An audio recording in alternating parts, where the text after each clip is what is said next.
எல்லோரும் நல்லா இருக்கீங்களா? இன்றைக்கி பூண்டு தக்காளி வச்சு தாங்க சட்னி மாதிரி கிரேவி செஞ்சு தோசை சுட போகிறேன். பூண்டு சட்னி அரைச்சா பிள்ளைங்க எல்லாம் கொஞ்சம் சாப்பிட்றது கஷ்டம் ஆணுங்க. அதனால் பூண்டு கிரேவி மாதிரி செஞ்சு தோசையில் வச்சு சாப்பாடு ரெடி பண்ணிடலான்னு முடிவு பண்ணிட்டேன். அதுக்கு பூண்டு தக்காளி மட்டும்தாங்க, காஞ்ச மிளகாலாம் வைக்கக்கூடாது. அது காஞ்ச மிளகா வச்சு அப்படியே பூண்டு சட்னி வாசனை வந்துடும், அந்த வாசனை வந்துடும். அது தெரியாத அளவுக்கு இந்த மாதிரி வெறும் பூண்டு தக்காளியை மட்டும் அம்மியில் 3/4 பங்கு மையிற அளவுக்கு நல்லா மழமண்ணு மஞ்சாலும் பூண்டு ஒரு மாதிரியாக இருக்கும். அதனால் பூண்டு மழமண்ணு மையக்கூடாது, கொஞ்சம் நொரன்னு மையிற மாதிரி எடுத்துக்குங்க. தோசை தக்காளி சட்னினா போதும் பிள்ளைங்களுக்கு, நம்ம தான் மாற்றி சட்னியை செய்யணும்.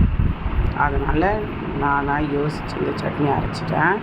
எப்பயுமே செய்வேன் பூண்டு சட்னி, இப்படி தான் செய்வேன். என்றைக்கா ஒரு நாளைக்கு காஞ்ச மிளகா வைப்பேன், என்றைக்காச்சும் ஒரு நாளைக்கு மிளகாத்தூள் போட்டு அது மாதிரி மாற்றி மாற்றி செய்வேன்.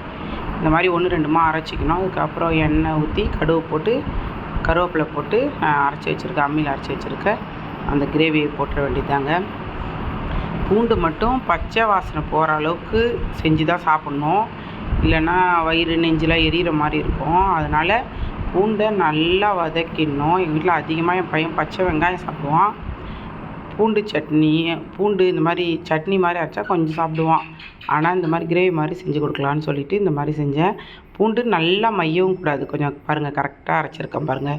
ஒரு பூண்டு அப்படியே பூண்டு சாப்பிடும்போது வாயில் வர்ற மாதிரி கொஞ்சம் சின்ன சின்னதாக தோசை மாவு ரெடி பண்ணிட்டேன். நான் கருப்பு உளுந்து போட்டு கொஞ்சம் தோலோடு தாங்க அரைச்சேன், கிரைண்டரில் அரைச்சதுனால கிரேவி அதுக்குள்ளே ரெடி ஆகிடுச்சு.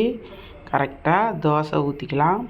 தோசை ஊற்றி எங்கள் வீட்டில் எல்லாம் நெய் சாப்பிட்ற ஆள், அதனால் நெய் முதல்ல தோசையில் ஊற்றிட்டு நெய் தடவிட்டு அதுக்கப்புறமா இந்த பூண்டு கிரேவியை வச்சு தடவி தோசை சுட வேண்டியதாங்க.